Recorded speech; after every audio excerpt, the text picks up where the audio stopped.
Hello, everyone, and welcome back to another episode of Cast 5 Podcasts. My name is Fives. I'm joined today by Rohan, Theo, and Daniel. Hey guys. Young lad in the corner. Yes. This time always in the corner. I tried not to use the moniker this time around, but I was like, you know what? Let's see if anyone catches it. And Rohan's on the ball. Oh, man, you got the young lad in the corner, bro. How is everyone doing, guys? What's going on? How's the gaming life been going? How's the general life itself? What you guys been up to? Well, I've been doing some podcasting. Well, podcasting, yes, right now, but also some streaming. Some Tiny Tina's Wonderland released on the 25th. Mm-hmm. Was there early access? I didn't get that early access. I'm not a big ass streamer, so I wouldn't know. But yeah, we'll get that privilege. Yeah. No, we need to get our streaming weight up. But so far, it's been really, really fun. Correction, you need to get your streaming rate up because we have been streaming a lot. Calm down.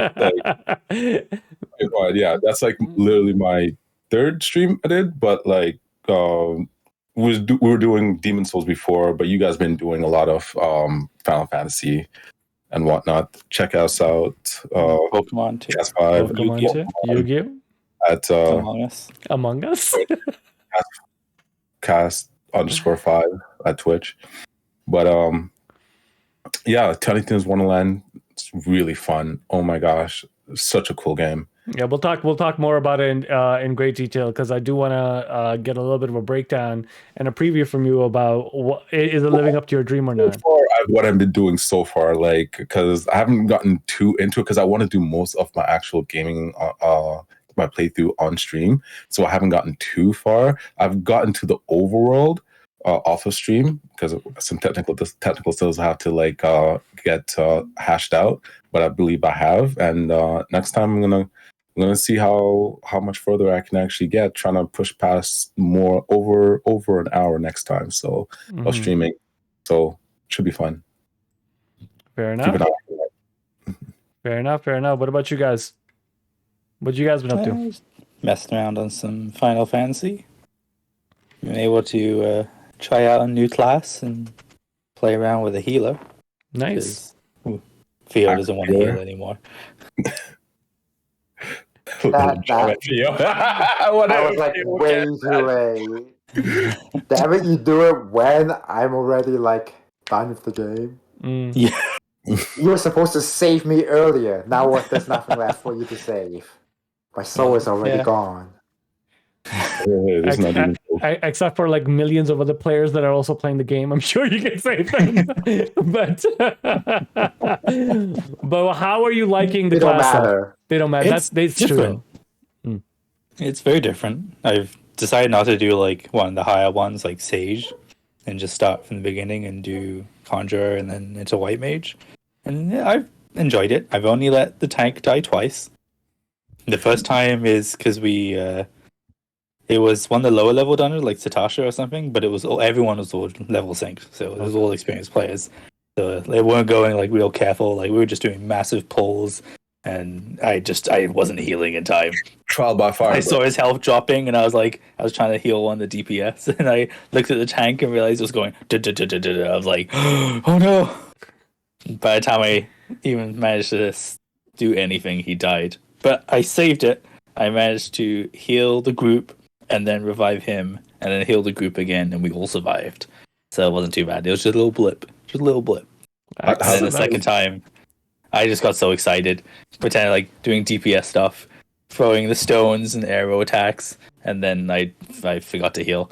I was all like, attack, and I was like, oh crap, yeah, I gotta heal. And so yeah, I let the tank die that time. But you're learning the Theo ways now. But I don't let the tank die, I just let all the DPSs die. I may have let the tank die, but we haven't wiped yet. I've always managed to bring it back. Nice. It's not too bad. Like, but how is it though? Like, I remember this is like, especially being a DPS, like struggling to find parties and groups, right? Doing dungeons. Oh yeah, jumping on Duty Finder is like instant. healer. Just Yeah. 40. I mean, I'm still All the doing players are waiting the for leveling healers. ones, so it's all under level 50. But it's like the moment you hit register, it's like bing. I was like, okay. No waiting for 20 minutes or half an hour as a TPS. Like, but I've enjoyed it. When I'm you at level level up that healer, 30. you better be ready to enter once you hit the queue. Yeah, I'm at level 35 white mage now, so it's not too bad. So I'm you enjoying it. Try finally something new. have regen. Yes, I think you Yeah, get regen. yeah, I just got that now. Yeah. So once I get to level 50, I'll be able to do some decent dungeons with you guys. But apart from that, just messing around on the new GTA. I got it for the discounted price. Was it like $14 or something? It's only that price is only until I think June, if I remember correctly. It's not a permanent price. It's for like the first few months of if you have the game already, you can get it upgraded for like 15 Canadian. It's okay. Like, yes, visually it looks good, but it still shows its age compared to other newer games. Hey, they're still making money off of that, man. How old? Oh yeah, over a well, decade. they upgraded everything. The multiplayer as well. It's a standalone game now. If you just want to have just that game and nothing else, but I was a little annoyed they didn't do any kind of DLC or anything for the story, like or even just upgrade so like, the things that were wrong with the story. Like they've polished the graphics, but like there's still odd things where it's like, okay, you could have changed that or you could have changed this, but no, and then they have to expend money. It's just like, come on.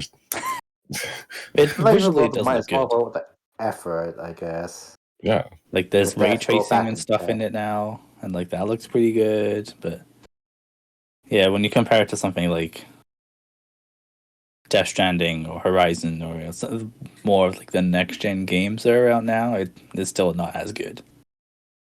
It looks good, but it only looks good because they polished what looked good 8 years ago.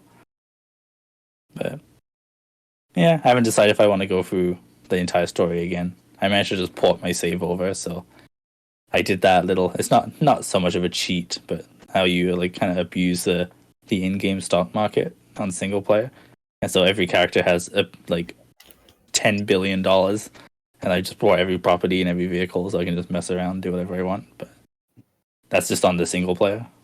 I'm terrible at online. The moment you jump on online, you have a 12-year-old just jumping into your world and killing you, and it's like you're trying to like do stuff. but the fact that there's people online, anyways, like, Oh yeah, it's still going strong. That's the money maker, so they're not dropping that it's anytime ridiculous, soon. man. These guys can. How easy it is. Even with Call of Duty, Warzone came out 3 games ago now, and that's still going strong. That's going to be their main thing now. You've had Cold War, that another one they just did, and then the one that Modern Warfare, where Warzone came out. Multiplayer is where the money is now. Yeah, Vanguard now. A lot of the studios now are looking into live service games. So kind of like what majority of the games have been, right? So you can play together with friends and so forth, and it's a platform, so you upgrade it as time goes on. I know a lot of the fighting games already went that way a while ago. Talking about Street Fighter, Mortal Kombat, all these other ones, right? Oh, yeah. So now a lot of the I other think studios. those are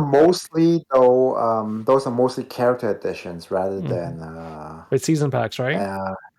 So, but it's still of one platform. You're no longer just like this is the game, and then you're releasing a new game afterwards, and every like 2-3 years.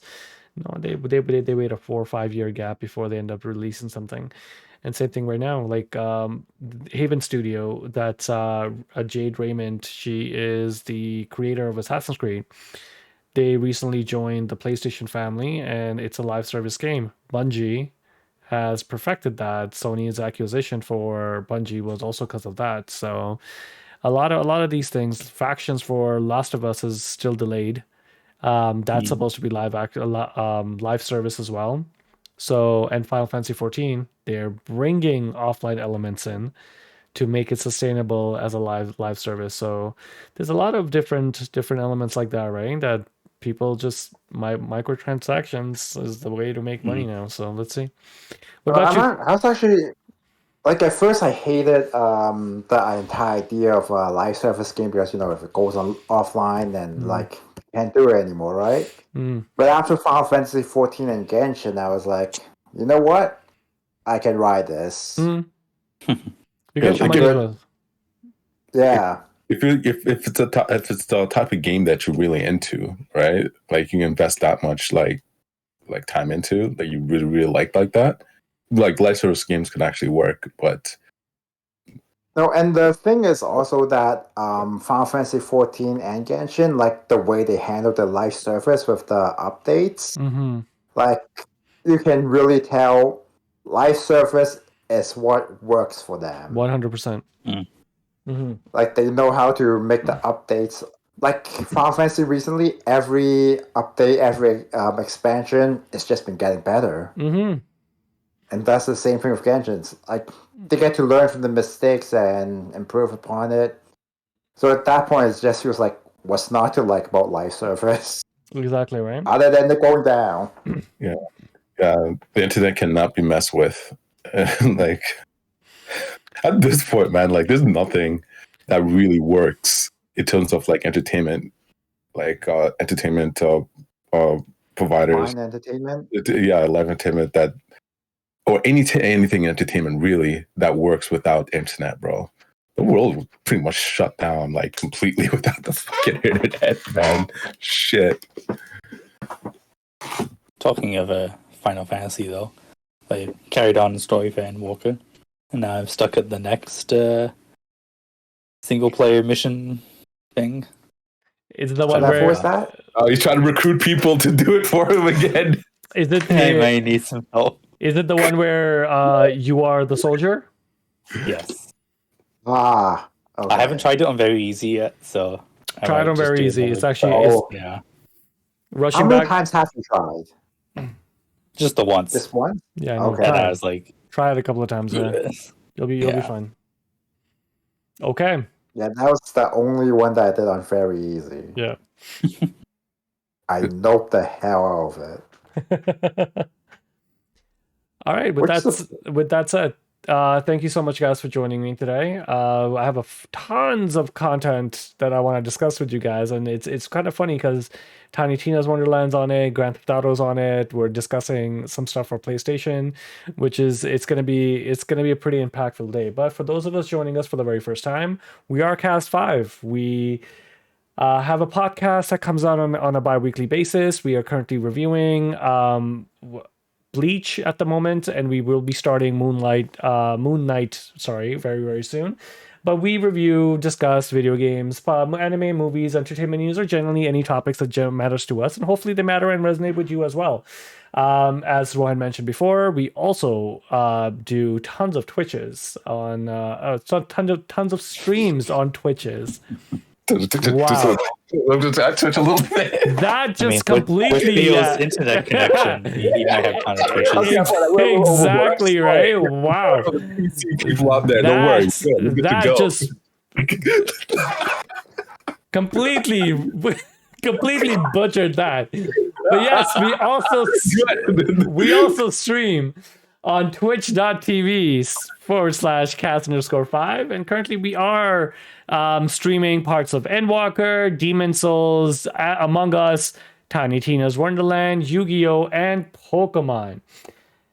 So hope we're going to start Elden Ring very soon as well, which is going to be next week. So looking forward to that. With that said, let's discuss some of the topics that I have planned out for you guys today, starting with Steam Deck. Do you guys know what Steam Deck is? Isn't that a handheld device from Steam? Yeah. Yes, it is the handheld device from Valve. It was recently released. Wow, yeah. Wow. In February. And now it's all the drops have started happening. People have been actually getting their Steam Deck. So we have a little bit more reviews that are out there, and people are testing it out to see if it actually works. When do you get yours? I'm not interested whatsoever. But with that said, So far, the reviews are pretty lukewarm. Generally speaking, whenever big tech comes out or any big hardware that drops, like new consoles, I'm also gonna throw in there Amazon service Luna and Google service Stadia in there as well. But whenever these services do come down, if in case you're not really hitting the mark right off the bat, chances are they're going to get discontinued. But with Steam Deck, it's a bit different because it's also PC. So portable PC in the palm of your hands, you can run pretty much anything on it, including Game Pass. And right now, reviews according to IGN, 7 out of 10. It does live up to its promise, but battery life falls hard. Is this something you guys would be interested in trying out? Is it handheld console to just run stream on, and then people are abusing it to run anything on it? Or is it built specifically like the OS to use Game Pass? It is built as a PC. Okay. That runs Steam on it. And now you can run So Game it Pass. runs only Steam and Game Pass, or can you use it to like run other things as well? It is a standalone, like, PC. titles, It's Okay, that's a kinda you just like PC. directly install like a standalone title like by itself. Yes. You don't have to use Steam to install it. Yes, it's a PC. Huh. That's cool. It has Steam OS on it, but you can install Windows on it and run it like a PC. And what's the price for it? So that's where it gets a little tricky, because when you look at the price point, oh my god, there is a premium when it comes to it. So the 64 gigabyte version is $400. The 256 gigabyte version is $529, and the 512 gigabyte version is $649. Dude, just get a console. I'm sorry. This is And are these US. and are these Just get a console. Okay, fine. I mean, if you could afford it, go for it. The novelty is there, and it could be cool maybe to run some niche titles that you particularly want to play on the go. But for the prices that I just got inspired. Like, you were telling me those prices, I just got inspired. No, I'm not interested. Get a console. I'm good with my PS5 and my PC that I run my little titles like that I do and play, and I have like obviously Steam installed on it. With those prices, unless you're like, rolling in it like that, no, it's just like it's too much of a novelty niche sort of thing with like people have money to throw around. It's for them. It's like not for your average Joe just want to get their gaming in. No, I'm not interested at all. Strong words. But those prices, it's relatively cheaper than just buying a portable PC. Let's face it, most laptops for that price point aren't going to be able to run a decent game or run it well. Laptops at those price point would only have onboard, like one of those shitty Intel graphics or whatever. They're getting better. Just the total deal. Those like integrated graphics are getting way more powerful, right? And maybe on the PC processors, but definitely not on the laptop processors. I agree with you. And if you're looking for like a portable PC to play games on, like I don't know how the Microsoft tablets work with that kind of content, but like they don't work well. Yeah, the price points on those are like at least a G. So $819 Canadian if you're getting the 512 gigabyte, obviously M2 SSD, anti-glare etch glass. You get a virtual keyboard theme, carrying case, community profile, things like that. $819. And it is meant to run Elden Ring. Yeah, for 20 minutes and then the battery dies. Yeah. You can always plug it in, right? But then you might as well use a PC. Okay, here's the thing though, right? The idea, one thing I think about when it comes to portable devices is the fact that obviously they're portable, but also a question posed to you guys, okay? When you're using your portable like gaming devices, right? Would you rather have it last for longer or have it be really comfortable and really that much more portable, right? So it's not cumbersome as you're putting it around, like having your gaming in, whether you're on the train or you're sitting down somewhere, right? Do you prefer the portability, or would you prefer battery life so you could game a little longer? So here's the thing, and theoretically speaking, when you're looking at any of the bigger devices themselves, like even if you're looking at iPads and stuff, right? If you're just running movies or playing video games, because they're obviously more intensive when it comes to battery life, you're getting 6 hours, generally speaking. Like Nintendo Switch, 6 hours until you have to plug in to charge. So if you're talking about on the train, or you're talking about subway, things like that, where are you spending 6 hours on a daily basis to go, right? Your ride's going to be about an hour and a half before you turn around and you're like, okay, I need to plug it. I'm off the train. I can plug it in. I have a charger available. And a lot of the subway, a lot of the trains, not subway, but like trains and stuff, do give you the option of charging your devices. Outlets. Same thing. Now the same thing is also happening when it comes to airplanes. So you can always charge it. So you have your charger on it. So having a higher battery life is a little bit of a moot point. Okay. So you can always buy a battery pack if that's something really that you want to do, a third party that plugs in, and then you're good to go. Okay, so battery life isn't all that necessary, right? It's not all that high ranking in terms of portable devices, right? That's enough juice to be playable. Okay, fine.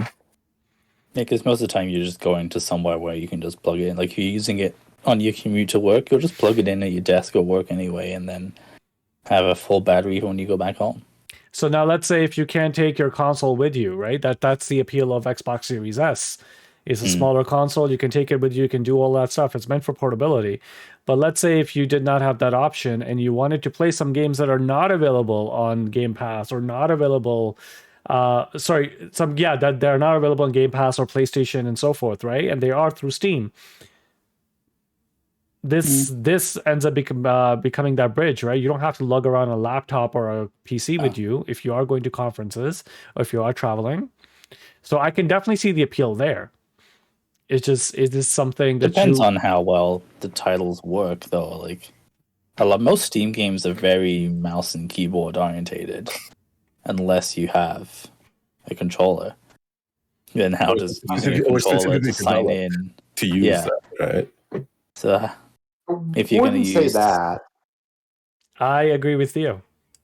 Now, maybe in the past, like, there was definitely that computer and console separation. It's no more integrated now. It's been years since I used Steam, so now like Steam, I think has its own setups for like gamepad controllers and stuff. Yeah. Oh, you know what? You're right. And I don't think there's any game worth the salt right now that even doesn't come with. Yeah, wouldn't be able to like hook up your. Any controller support. Every game has that. That's fair. Okay. I mean, personally, like, I feel like for me, there's still that kind of separation of what is like a console game that you can do a couple of hours on and have like the visuals and stuff, like Elden Ring. Like, something like a big game like that, it's not really something I would want to play on the commute to work. That's something I'd like to enjoy on a TV at home. I agree with here. Yeah, sit down and take it in. Yeah. If I was going to do a portable game, like most of the time for portable games, I just use my phone anyway. Or I would just get a Switch. You know what? Phones play the games on that. I do want to make a... Yeah. Sorry, go ahead, Ryan, because you cut in and out. Oh, my bad. It's like, certain phones are going to play like portable games and stuff. You can put it on your phone. Certain phones, depending on what type of phone you get, can be like $800 and up and shit anyway. So, but even with Android, you'll get access to Game Pass, so you can have some of those games. But yeah, with Apple iPhone hasn't caught up just yet. No, you can get Game Pass on Apple. I have tried gaming on phones for like a bit. And touch screen was a bitch. Yeah, I haven't really done like any major titles on the phone. I'll play like random, App Store games, not. Candy, what was it called? Candy Crush? Now, I do want to say that for those of you, both of you guys, since you guys all mentioned Elden Ring and none of you guys are playing Elden Ring, since you guys are so involved You with used how it the as an game example. works. Yes. We took it. I disagree with you. If in case I had the portable device on me and I wanted to play Elden Ring is not meant to be sitting down 8-hour sessions and so forth. It's exploration. That could be 2 hours. That could be 30 minutes. You can set up goals and say, hey, I'm going to go and investigate that tunnel today. And that's what I'm going to go and sit down do. And you can easily do that. Isn't it you who said like, oh, you wind up going like, oh, I'm just gonna go do this, and then wind up on like a 2-hour Get distracted on 100%, 100%. But you don't have to do that. You don't have to have that tangent of like, if you have goals that you want to accomplish, like let's say if you're sitting down, because I do it all the time, is like if I've come home and I have half an hour or an hour to sit down and go through Elden Ring, and I know that there's a dungeon that I unlocked that I have to go through, that would be what I want to do. Sit down, go through the dungeon. But yeah, like when you have a free session, it's great because then you have more time to explore. But if you didn't want to do that, you can always play it that way. That's how people played Breath of the Wild. And that was also on Nintendo. And also for Elden Ring, they have like crafting and a lot of upgrading and stuff. You can just do that on the fly. Exactly. So yesterday, because you're a very visual person. You like the graphics. You like the quality. I like gameplay. I'm surprised you'd be I like gameplay over graphics. Story and gameplay. Gameplay and music. Those two. Oh yeah, music. Yeah, definitely music. So, would you rather hear the music through a pair of headphones on the train? Well, depending how quality it is, or at home with the soundbar and the TV. Well, the way I've been playing Elden Ring right now, I've been using soundbar, to be honest. Yeah, these headphones are a lot better, right? 3D audio. Just being a devil's advocate, but yeah, I'm just saying, like there's a lot of potential. I'm not buying it.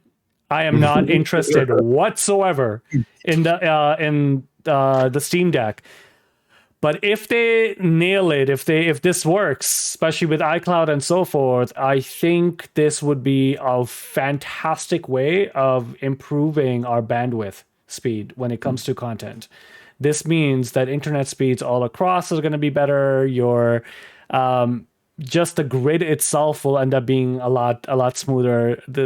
Every single time when we look at a big technology push like Netflix for video content, all of a sudden internet speeds were a lot faster, a lot better.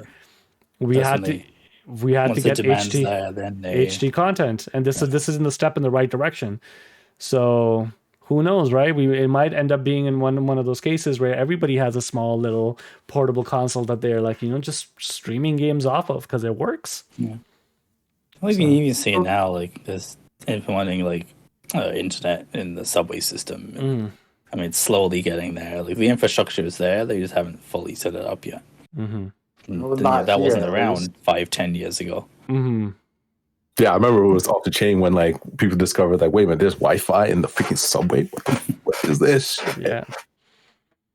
I moved around. I moved around and fixed Rohan's camera 5 times. And he's never static. I can't, man. I can't. I'm like for her that way. I have to like. This is also the first generation of. Yeah, this is also the first generation of Steam Deck, so it's that's true. It will get better from here, hopefully. But knowing that it can actually run as Windows does make it a lot more interesting. Appealing, yeah. So right now is everything on this Steam Deck. I always keep wanting to say Stream Deck. I know. So everything on the Steam Deck right now is streamed. No, or you can download it. So it does use the onboard memory for downloading 1 or 2 games. But Faiz, the different versions, right? You mentioned there was a 64 gig and a 256 gig and 519. 519. Oh, so there's no. Is there? Wait, this one wanted to ask. So there's no option to like have like expandable storage, like internal like expandable storage. It's just those set amounts. You can't like actually take it out and put in like a. I'm not sure. I'm actually not sure. I think the memory itself, because how small it is probably just built in. But Yeah, I'm sure you can probably add expandable memory in an SD form, but it's not going to be on the same speeds as what you would expect, right? Like you're not going to be running an I M2 don't think there's going to be SSD. gaming speeds if Yeah. you use the portable expandable storage. Mm-hmm. I'm actually surprised Nintendo uses it Mm-hmm. too. How does it feel using the expandable storage on the Oh, a PS5, yeah. no, not PS5, Nintendo? yeah. Nintendo's load times are atrocious. Oh. Absolutely atrocious. But on that note, Spoiled by the PS5. oh yeah, let's move on. Well, I mean, come on. Since I do have 8 more stories to go through, so we're gonna. This one just took that long, but and we don't have a lot of time, so we're gonna start going through a lot of these stories together.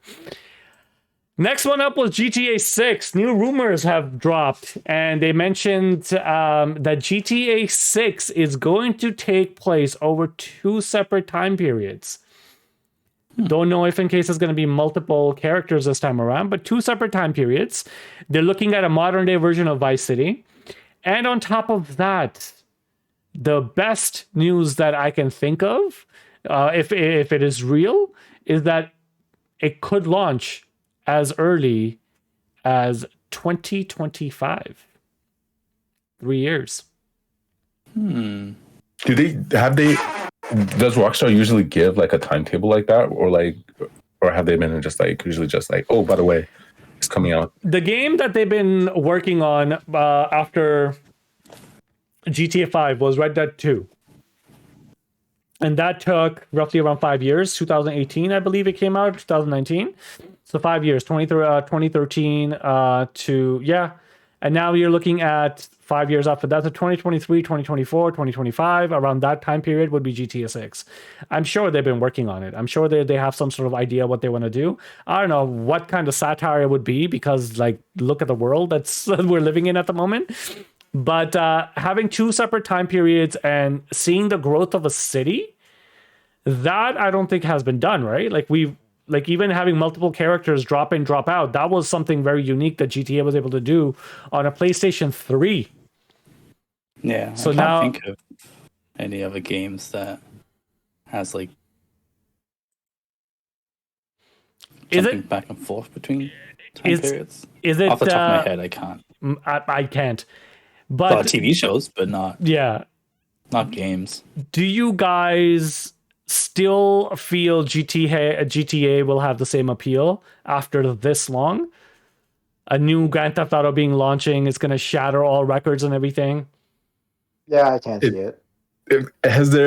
When have they not, man? They don't know. Yeah, exactly. Depends on what they do. There's just something people really like about stealing cars. That freaking Matrix freaking demo, right? Like if they could do that kind of thing, and it's not even like them that's doing it, right? Just shows you like just how deep this stuff can actually go, like what you could actually do with graphics and like the overworld, right? Like it's damn. Like you said, we mentioned like, oh, I think Daniel said like, oh, like TV shows have jumped between time periods, right? TV shows. I guess that's what they're going for. They're trying to just like, hell, it's a TV show now, right? And then you're just playing it. With Rockstar, format. Like they know that money is coming from online, so they're gonna go balls to the wall, make an amazing story. If people is gonna play the story and then switch back onto online again, like it would get them the sales for the actual product, but then everyone's just gonna jump back to online again, or they make a GTA a new online game and scrap the old one. But everyone try and get their player base to jump onto GTA 6 online instead of GTA 5 online.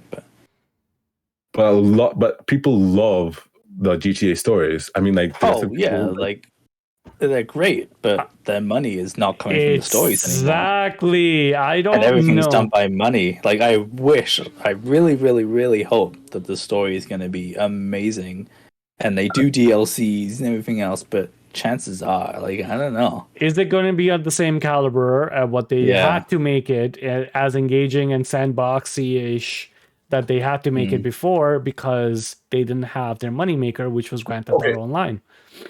Okay, but would the online portion be as good if the actual story and the actual gameplay of like the GTA wasn't actually there? Would people even care to actually play You online? see that with COD. Yeah. Like the COD games are okay. They're nothing, not blockbuster. Yeah, but that's COD though. Stories. Yeah, but their money now is coming from Warzone. Yeah, so the last few games that they've had, they're okay. The story play, but like. No, but like that's COD though, right? Like how COD plays is different from like that's a first-person shooter. This is actual, like for the most part of its history was a story-driven based gameplay type of. Are you suggesting that people would not play Grand Theft Auto if the story was not as good, or are you suggesting people play Grand Theft Auto because people like stealing cars? Theo just said it too. Theo's like, people just like stealing cars. Like that's true. A lot of times, like the way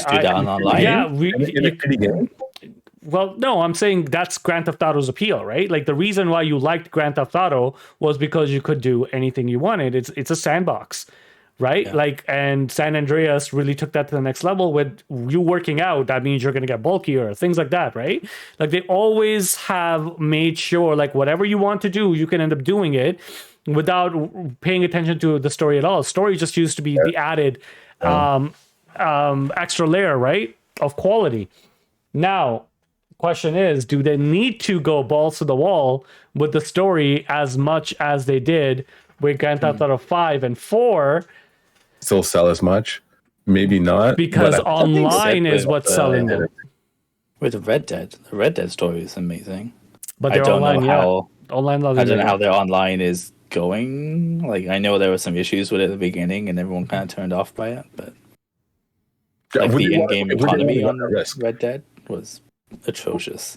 Okay, do you think that Rockstar would want to run the risk of like having like if they had to choose between like having a subpar story or what they think would be a subpar story, but they know in the overall gameplay and the sandboxy aspect of their game to push the online portion of it, right?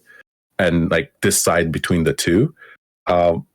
I'm not quite sure they would. I think there's still like a game developer who still cares about that aspect of their game development to want to actually go balls to the wall and just be just that good. Why not? They have the money to do it. 100%. Yeah. What I could definitely see them doing is like how they did with GTA 5. Like the big thing back then was being able to switch characters in now game. Time periods. Yeah. I feel like they're just going to do something similar like that. Like, who knows what it's going to be, but like they'll implement some kind of game mechanic that is like revolutionary, and that'll be their thing. The story will be like okay. The online will be like fully fleshed, ready to go.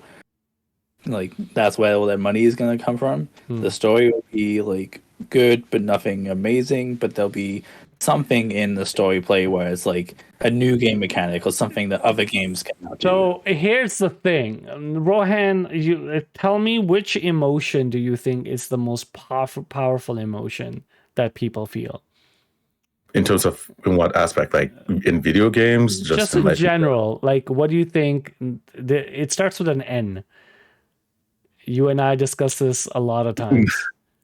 Nostalgia. Well, like that's my favorite emotion. Exactly. So nostalgia, especially in this day and age, nostalgia's on the rise. Everyone Vice wants City, comforting. Them picking Vice City, and you can travel between different times. I mean, that sounds fucking appealing as shit, right? As long as we can play back in the 80s where the original Vice City took place, and then jump to current times and have the story overlapping, that'd be pretty cool, right? All of that is like in a single game where you jump between times. It's not like a different one game is in the 80s, second game is in the... No. It's from the rumor, it seems like it's going to be one cohesive story and you can jump between timelines. Well, I can think of a couple games that have done that. On the fly? Not like Final Fantasy 12, Final Fantasy 13 too. I'm talking about on the fly. Ocarina of Time, I think. Ocarina of Time, you could do it. Back and forth, switch through. That is absolutely true. Yes, Yo, but Chrono Trigger. but it's not a huge, multi-massive sandbox. Yeah, I mean, it was pretty Revolutionary for the pretty time, big for 100%. time, yeah. 100%. Yeah, Chrono Trigger and thing. Also, and Chrono Cross in a sense as well, but no, that one had points that you had to do it on. Yeah, exactly. Oh, Oh, so Mr. Popular. on that note, let's move on to the next story. PlayStation VR 2. Why did you start? PSVR, guys. Okay, PSVR 2. Rumor has it that it's going to be launching this year, and every evidence is pointing towards that. And it's actually was on GDC floor that recently occurred.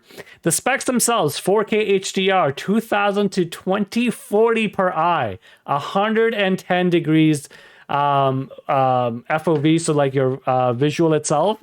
Refresh rate 90 to 120 hertz. Flexible scaling resolution concentrates to render the area itself, so which means if you're looking at one area, that area will render. The rest, the computing doesn't have to be used. Eye tracking, haptic feedbacks, OLED screen, and one cable to connect to your PlayStation 5. One cable. One cable. Whoa. That cable's gonna be expensive. So what are your thoughts on PlayStation VR? They don't have prices right now, right? No, I'm assuming it's going to be about $500. It's going to be probably the same price as our PS5, so $600. So 500 to 600 Canadian, right? Is this something that that intrigues you guys? Is this something you guys want to do? I want to see the games first, but I think that might be my first. From what you're explaining out right now, that might be my first VR set. I would actually try to get. I haven't seen the games. I think it would have to be any, the games first. Yeah, I haven't seen any next gen games coming out. They're made for VR yet. I know there's a lot in the PS4 catalog that have VR, but I haven't seen or heard any news that this next gen game is going to be VR as well as. Okay. Well, question for you. Interesting to see what the titles, unless they adapt other games to be VR, like Spider-Man in VR would be pretty cool, but I don't know if they do that. There's a ground up game coming out for PlayStation VR, probably PlayStation VR 2, that's on Horizon. Okay. Okay, ground up. Okay, see, here's the thing, right? Daniel mentioned it's like games that could be ported over to being VR compatible or like VR functionality. Would you prefer? Like, I think I would rather be ground more up. confident. Yeah, ground up. Like how? Give me something like Half-Life Alex. How Alex should have been it's there. before. Yes, it's there. It's there. Like it's possible to have that kind of experience. So long as it's ground up. If it's not, I'm not confident in it. Mm-hmm. Yeah. I mean, if they put backwards compatibility for the previous generation of VR games that they have, then maybe. Yes. So that is what they've been saying. But like, yes, private PSVR 2 demos have been reportedly taking place in GDC, and the reception is extremely positive. It's very comfortable to wear. It's one of the best headsets. And the first title that will be available on PlayStation VR 2 is called Horizon Call of the Mountain by Guerrilla Games. So Sony's putting in money behind it, guys. Okay, I'm tempted now. All right. Me too. I am very tempted to... Last of Us on VR would be pretty good. Slightly terrifying. Ground up experience? Yes, I'm in. What game? The Last of Us. Oh. But speaking of Last of Us, they said they're remaking it. Speaking of Last of Us, yes, the first game. HBO's there's a few the TV show. There's a few leaks that occurred, and you can see Henry and Sam. Oh. I saw some shooting. They were doing some shooting in Calgary. Calgary, yeah, they're like about to go into a building and stuff. Yes. Right? Yeah. Yes, it is. It is real, guys. Pedro Wikipedia page. Yep, cool. I've actually sent the link in the Discord chat group so you guys can have a look. But yeah, even if you pull up like the Wikipedia page for the show, they got some like set photos that people took, and it's like exactly like the game. it's insane. It's insane The police how car much in front of the plant covered building. It looks exactly like the game. And I was like, oh, this is so good. But super excited. Super excited. Very, very excited for the show. And since it's a Sony project, I might as well go into Project Spartacus. Any of you guys know what Project Spartacus is? Refresh us, please. Okay, Project Spartacus is supposed to be Sony's take on Game Pass. It's reportedly coming out this week. Different tier system that they're going to have.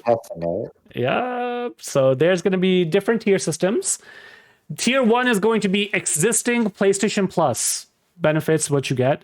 Tier 2 is going to be a larger catalog of PlayStation 4 games, and eventually they're going to add PlayStation 5 games to it. But Tier 3 is the one that seems the one they're really pushing for. It's extended, so you get obviously PlayStation 5 Plus benefits, you get your larger catalog of PS4 games and PS5 games. They're merging PlayStation Now and PlayStation Plus kind of together. But Tier 3 gives you extended demos, game streaming, and a library of PlayStation 1, PlayStation 2, PlayStation 3, and PSP games. PSP, they're really trying to step up against Microsoft's Game Pass. Well, it's been a long time coming. This. Yep. So. 3 tiers. Chances are will probably be called Gold, Platinum, and Ultimate. So PlayStation Plus Ultimate or PlayStation Plus Gold or PlayStation Plus Platinum. Is this something that interests you guys at all? Because I know how much we've discussed Game Pass. As long as it's not... to use it? Sorry, go ahead, Theo. Do you have to have a PlayStation to use it? Yes. There. As long as it's not an extra thing on top of PlayStation Plus. So PlayStation Plus will be changing, right? So like, let's say if you're paying... So it will be changing into this? Yeah, so you're either let's say if you have already PlayStation Plus and you're subscribing for a year, it's going to be PlayStation Plus Gold membership that you have, which would be $60 a year, versus Ultimate, which would be $20 a month. And if you sign up, you get like 1 month free or something, similar to like what Game Pass has. Yeah. And game streaming, here's the thing. The game streaming part is very interesting. There's no way Sony is releasing day and date their big titles. Imagine God of War Ragnarok being sounds like a Jack Black movie. Yeah. Day 1 on PlayStation Plus. Imagine that. I don't think they will be doing this. Yeah. If they did, would that be the actual thing? That might be the actual thing that tips people over to actually getting it then at that point. I mean, I got Tier 3. I'm going to test it out, see if it's worth it or not, because I'm very curious to see what their PlayStation 1, 2, 3 libraries are. There's this one specific game that I want to play for PlayStation 3, and I have not been able to find it anywhere, unless if I actually go and buy a PS3. It's Tales of Xillia 2, and that game is not available on PlayStation Now. I've checked it multiple times. I've subscribed multiple times, and I have not been able to find it. So if there are specific games for PS3 that like maybe I didn't play before, or I want to go back and revisit, but like there's so many high-ranking games that came out on PlayStation 4 as remasters. So I really wonder how big your catalog's going to be. Yeah. Like there's a few previous gen games that I have for Xbox 360 that I'd like to see, that they were on both, but I'd like to see on a backwards. Like I haven't found them on Game Pass. Like the 2 games I'm thinking of is the original Red Dead and GTA 4. So I have both of those on disc, but I've already packed up the 360. I'm using the Series S now, but I'd like to have those games play somewhere. Like they're not on Game Pass. Maybe Sony have the rights to them or somehow has them. But that's the problem I found with PS5 is there's not too much backwards compatibility compared to Xbox. No. But Xbox, you can stick a 360 disc in and you're good to go. But game preservation on PlayStation is almost as pretty bad shocking. as Nintendo. Microsoft is like kings. I thought they said originally for PS5 that it would run most PS4 games. It does run more Oh, it PS4 does. games. But I don't have those discs. Yeah. For PS4. They're just Xbox. But unless I can find. But even then, trying to find PS4 discs now, or even just 360 games. Going to GameStop and asking for 360 games, and they're like, They'll laugh you out. what? They're like, oh, we don't have them on the shelves anymore. We have this binder of a list, and just go through the list, and we'll go get it out the back. And it comes in. Doesn't even come in a case. It comes in a little paper envelope. And that was 3 years ago. Who knows? They might not even have them anymore. eBay, Amazon, and eBay. man. Yeah, Yes, that's what you gotta look for now. That's what you have to go through. But yes, rumor has it $14.99 is what Xbox Game Pass is on a monthly basis, and PlayStation Project Spartacus or PlayStation Plus Ultimate tier is going to be $16. So they're definitely charging a premium, but you will be able to try out game trials or their first party. So if it's something like this, like I can try Horizon, the Forbidden West, right? That's a new one. If I can try that game trial, and my progress carries over. If I decide to purchase it, okay, yeah. that I'm very tempted, but I'm gonna try it out anyways because somebody has to in our group. Yeah. So I'm gonna give it a shot, see how it goes. But I am very, very, very intrigued. If it actually comes out next week, as what the rumors are, there's gonna be a blog post or an state of play. Yeah. And then we'll see from there. But on that note, since we are discussing Sony, Stranger of Paradise Final Fantasy Origin, Theo. Let's quickly touch base on this game. Since Rohan and Daniel probably don't know much about this game, did you try any of the demos? Try the PlayStation 4 one. Yeah. What'd you think? Yeah, no. No, right? No. So for you two, it's a take Team Ninja, the ones that used to do Ninja Gaiden. Ooh. And Devil May Cry, Yeah. DMC. And Neo. So and No, Nero. that was a different team. DMC was Capcom. Ninja Theory. Capcom, That was yeah. Ninja Theory. Sorry. Team Ninja is not that. Yeah, that was Ninja Theory. Yeah. Sorry. You're absolutely right. Nero. Oh, you mean that DMC? Oh. Yeah. I'm not talking about. Okay.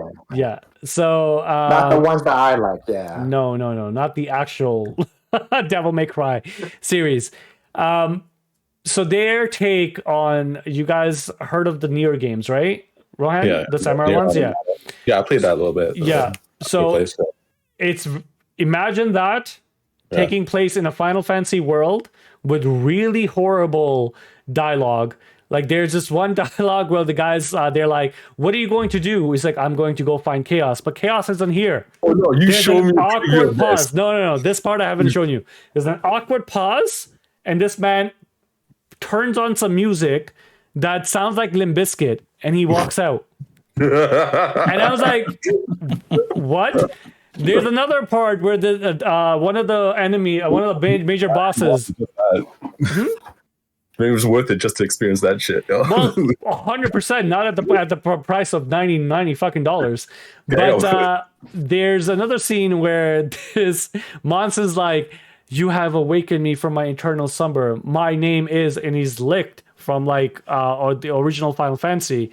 And as my name is, and he goes, I don't give a fuck whatever your name is. And he just punches him. I'm like, all right. Not bad, eh? This is just some like cringe-worthy, old school. Maybe it's memeing it up. Maybe it's actually just meant to be like a meme-tastic kind of game. Final Fantasy type or near type of game. 72% on Metacritic, 6.2 user score. Everyone's been saying the game's fun to play, but it doesn't really feel like a Final Fantasy, which I don't know why they would think it would feel like a Final Fantasy, even though it says in the title. But like, there's so many demos that were released, right? And on OpenCritic, 56% of the critics recommend it, 73. It's a fair score. Is this something the highest score being 8 out of 10. Is this something, Theo, that you would want to purchase on sale? I didn't even like the demo that much, to be honest. It just like for especially after playing Neo, and like you see it kind of mesh some elements of Neo and some elements of Final Fantasy 15, and the entire thing just felt messy. I didn't like the gameplay. I completely agree with you. Like, do you feel it like feels like it's unfinished, like unpolished kind of thing, or just at its core, just not? No, unfinished and unpolished. It feels like that. Yes, unpolished 100%. But unfinished, I wouldn't say. They had a vision, and their vision for me is not worth $90. Let's just say that. Fair enough. Yeah. And Steph, Angie's friend, she bought it, and she was texting me about it, and I don't know why she spent full price on it. Could have just gotten Animal. And she's like, oh no, this was not worth it. This was not worth it. She's like, it felt like it's somebody put Vaseline on my TV, and I was trying to watch these graphics through there, and it's not a good looking game at all. It plays cool, but I don't think it's worth it. But I see where you stand, Theo. I agree with you on that. And going to Tiny Tina's Wonderland now. In terms of reviews are not. And I just want to say one more thing about that. So the thing with the chaos and stuff, I remember watching the trailers and thinking, oh, it's just bad cutting, right? Like they're just memeing themselves, right? And then you actually play the demo and you see the conversation. They really do say chaos that many times. Yeah, it's bad. I'm gonna get chaos. Tiny Tina's Wonderland, sir. Like I said, man, I'm literally just starting it. From what I'm playing so far, right? I'm liking it, bro. In the overworld. Give me an elevator pitch of this game. I can't. I literally can't, bro. I've played like literally maybe an hour and a half. Man, I can't like pitch you this. Okay, hold on. I'll be pitching you what I played from like Borderlands 3 and stuff, because it's most similar to that. I don't know if you've actually played Borderlands. You played some of the other Borderlands games, right? Nope. But Nope. You're the only one.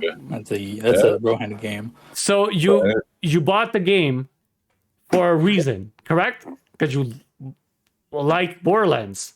Yeah. Okay. So what is this game about? Well, okay. Yeah. So since you don't know that much about the Borderlands series, so you don't know Tiny Tina. I know who Tiny Tina is. Okay, fine. So so it's kind of like if you take a first-person, what's it called, service, looter shooter type of game, and placed it in a Dungeons and Dragons type of overworld type of thing. So Tiny Tina is the dungeon master, right? And she's placed, and you are the fate maker, the main protagonist, obviously, and instead of like just you are always in the first person, and then if you want to, let's say, visit a different world, right? Because like Borderlands works is like, oh, you go to this world and then you accomplish some missions and then gives you access to another world. Instead of that, you are in one world, and the sub and the other maps that you visit is in that one world, and you travel to these different maps through the overworld that Tiny Tina has set up, right? The dungeon master type of like roll the dice and then like, oh, you can go here, you go there. So is it more of an expansion, or is it more of It's a standalone. It's a standalone, but is it a standalone 10-hour experience, or is it a standalone full game? I told you, like, no, okay, it's like a full game. It is a full game, and like there's end game content, right? Like there's like so it's not a cash-in. It's not a cash-in. It's like a DLC. Yeah, it's a full standalone game. with fleshed out with its own end game and everything else like that, right? I haven't gotten close to that yet. No, right? no. Of course, you only play for an hour and a half, but there you go, guys. Elevator pitch. Ryan didn't know how to do it, but he sold it, right? For the if you like And he any has of plans the- to complete the game and the end game. right, which would never happen. But no, from anyone that's played Borderlands, like any of the series, will love. I have no reason to think that they wouldn't love this game, man, for how it plays and how unique it is, right? Like it's like, say something like very simple, like grenades, right? Everyone's used grenades, right? Instead of grenades, you have spells that regenerate, right? And then like the types of spells that you could have are just like crazy different types of spells. You could have meteors, you could have like ice spells, you could have like freaking spells that like lift enemies, like psychic spells and shit like that, man. Like, no, it's crazy. This is a Rohan like full Rohan type of game. Yeah, man. Like, obviously, as RPG elements, you could like craft your character. Like, okay, so you could also like customize your character in like really, really crazy different ways. I didn't realize just how much customization your character has. In my stream, I realized just how deep the actual character customization was, and like I literally had to pry myself out of it. You guys didn't actually watch the stream, but I actually was like, "Oh, whoa! You could actually get that deep between like determining how close men's eyes are and like what position of the lips and like the ears." It could have. I was like, "No, we have to get out of this. We are gonna." Well, you tell us. I did this. I did this once with Rohan with Dark Souls. Character creation. It took an hour and 48 minutes. No, we were stuck there. And 48 minutes. And you know what? And you know what he did? And you know what he did? When the game started, he wore a helmet. I remember that. Hour and 48 minutes to change his fucking face, and this man put on a helmet the first 10 minutes. And I looked at him, I'm like, are you kidding me? Now that I think about it, I never did see his actual face in Dark Souls. Yes. There was always a helmet set. Exactly. This is why he hasn't done much of the game yet, and he can't tell us what it's about. He hasn't left the character menu yet. No, but like it's deep. That's the thing, right? If you like, the game is very, very deep, and you could extract a lot of value out of it. And like I extract a lot of value out of playing Borderlands 3. I'm sure I'm very suspecting that extract a lot of gameplay and a lot of like replayability out of this as well. So yeah, speaking of deep and getting a lot of out of the story, there is a small game that you may have heard of called Last of Us. That game, a small indie game. That's just a small indie game. Also has so weird on it, okay? Dude, that's a no sell for Rohan. When can we expect you, sir, to actually beat that game? Since you have emotionally exhausting, man. The game is so emotionally exhausting. I have to take breaks out of that freaking thing. But like when I do play it, right, I like to take taking sessions, like good long sessions. That's how I feel that I need to actually, to enjoy that type of game, I have to like sit down and play hours of it. Yeah, so he's not gonna play Last of Us Part 2 then. Because if he's struggling this much with Last of Us Part 1, guys, Last of Us, I had to do Last of Us 2. Like I had to be in the, I get what you mean. Like for me anyway, I had to be in the right mood because the story is just so deep. It's not something you can just like casually play. It's like, okay, I'm gonna do Last of Us. I'm gonna like have my heart broken. I'm gonna have like impactful story. Okay, like I'm in the zone. I'm ready. He is not gonna get to that point with Last of Us Part 2. So when can we expect Last of Us Part 1? Because you one thing I could really September. September? No. The thing with me, like I could literally like, I don't want to just like give grand like proclamations and stuff like that, even though I kind of do that sometimes. No, this type of game, like I could see myself one time just being like sit down and like finish like the rest of the game in one sitting. right, on a weekend. Like it's I can- random. Like I that. can It's imagine. I can imagine being in Japan for our honeymoon, and then I get a text message, and it cost me like $3.48, and it's worth it because it says it's just a it's just a picture of the trophy when you beat Last of Us, and it's by Rohan. And then I look said at it. September and you laughed. You're thinking 2023, 2024. Oh, 2023. I understand. I think he's going to take about a year before Ryan does. Experience, guys. Experience. Ryan's my For boy. Last of Us 1 or 2? No, the one, not 2. Well- 2, I don't think. Oof. 2 is going to take time. If 1 is this hard on him, 2 is going to take some time. So the only saving grace. something it is, man. The only saving grace is going to be when before the show comes out. Yeah. He's like, I gotta finish the game because I want to watch the show. Or he'll watch the show and go, okay, I have to go finish the game now. So Before the finale gets there, I need to finish the show. So you say September, I say 2023. What about you, Theo? Wow, new bets. Wow. Yeah. Actually, sorry, when's the show coming out? Next year. Definitely. Okay, yeah, I changed my mind, not September. Hey, you can't do that now, eh? We Well, were I locking forgot in. about the show. I'm gonna say he's gonna finish the game before the season finale of the show. Wow, Oh. the So show. that's Because late he'll be 20. watching the show and he'll be like, I need to catch up real quick before So we're everything talking- gets spoiled for me. We're talking late 2023, early 2024. Okay, what about you? Yeah. Yeah, 2023. I 2023. stand by it. Wow. Okay, I will say hopefully Yes, by my please. birthday in 2023. Because Let's face it, 2022 didn't work, so I won that bet. This- So. This show is not going to be something where it's like, oh, I'll watch the episode a week from now. It's going to be like Game of Thrones, where it's like Well, the you have to moment watch it it comes back up, when it you're in comes out, front yeah. of the TV and Yeah. you're watching it. You're finding a stream somewhere. You subscribe to HBO Plus or something Yeah, like yeah, that. because You know, we can't tell. you're ready to go. It's not going to be, oh yeah, the episode came out Friday. Yeah, I'll watch it on Monday. Yeah, no, it's not going to be. It's going to be a watch the moment it's up kind of show. That's actually interesting. Which How is big- why how I big think do you guys he's it's gonna gonna be? do it before the finale How- because he's not 10 gonna episodes. he's gonna have major FOMO and he's gonna be like, no, I'm missing out. I need to know what's gonna happen. We'll all sit here enjoying the story because we know it. One thing I will let you know that Rohan does not experience FOMO the way No. you think he does. He does not give a flying fuck. If he cared about FOMO, he would have finished Last of Us how long ago? He does not care, bro.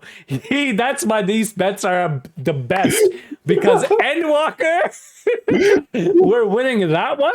Last of Us, we're winning that one because right now it's Tiny Tina's Wonderland. Then it's gonna be something else, and then back to Lost Ark. It's gonna happen. Wait, I think what's going to happen It's with actually falling apart for me. that Holy shit. Wonderland. Let me just check this with him first. Rohan, how much of your grinding and farming in Borderlands 3 are you finished?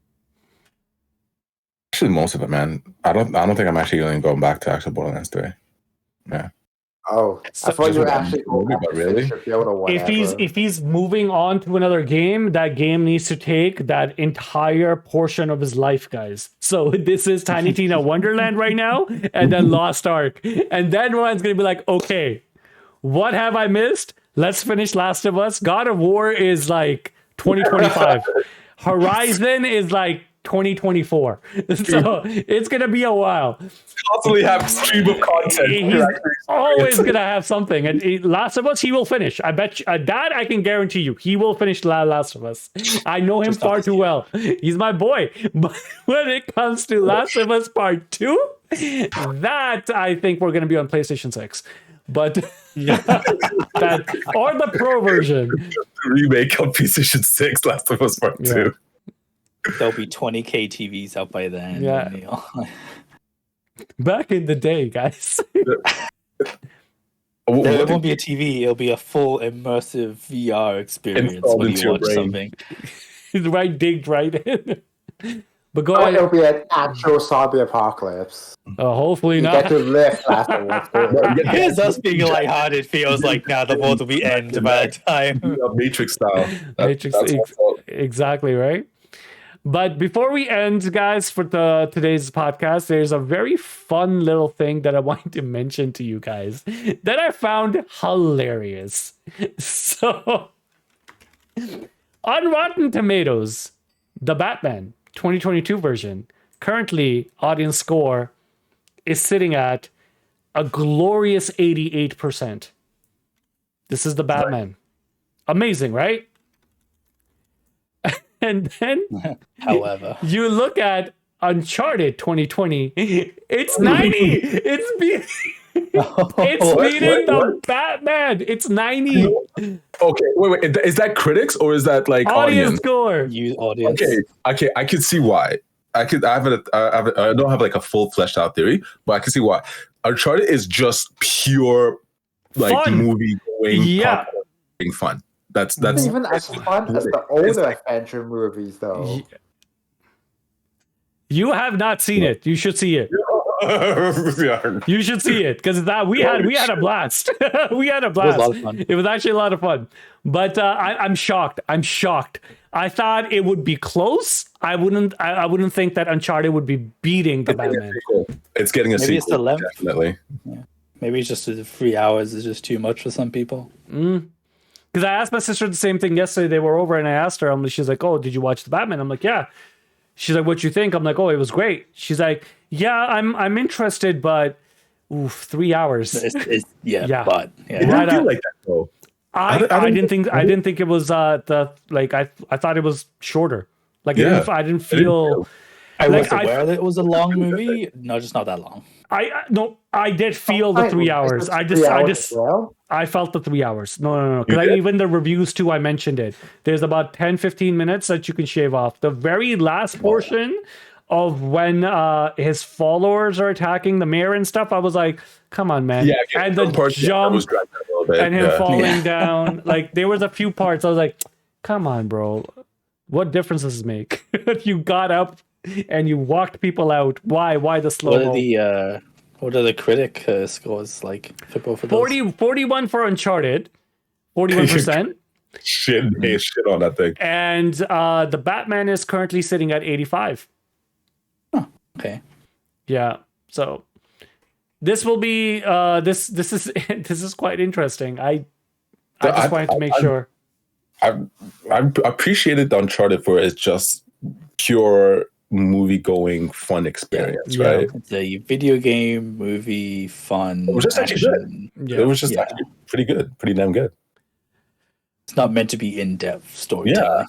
Yeah. Which is really a welcome reprieve, right, from all the seriousness people are experiencing, right? I could see people just wanting to straight up escape, and Uncharted was a bit of an escape. And action comedies do well these days. It was great. Like for what it was actually great. But yes, with that said, guys, thank you so much for joining me today. It was a blast. There's a tons of topic that we went through. Steam Deck being the longest somehow. I really thought we were discussing a contentious issue. Yes, I really thought we were diving more deeper into the PlayStation tiers, or the PlayStation VR was the one that I honestly thought would be the longest. But Steam Deck, a lot of good conversation. But thank you to everybody else that's been watching our podcast. Thank you so much for joining us as well. Be sure to like, comment, share, and subscribe to our channel. We are available on every single podcast service around the globe. I'm talking Apple, I'm talking Google, Spotify, you name it. We are there. We also have a Patreon. If you would like to support us and build our community, of course, you're more than welcome to join. There's going to be exclusive content for members as well. And a little bit of a housekeeping before we go. Don't forget to join us with a couple of streams we are doing next week. Elden Ring being the first one on Wednesday. But thank you guys once again. Hope you guys have a great day. With that said, send you guys nothing but good vibes from your friends at Cast 5. Ciao. See you guys later.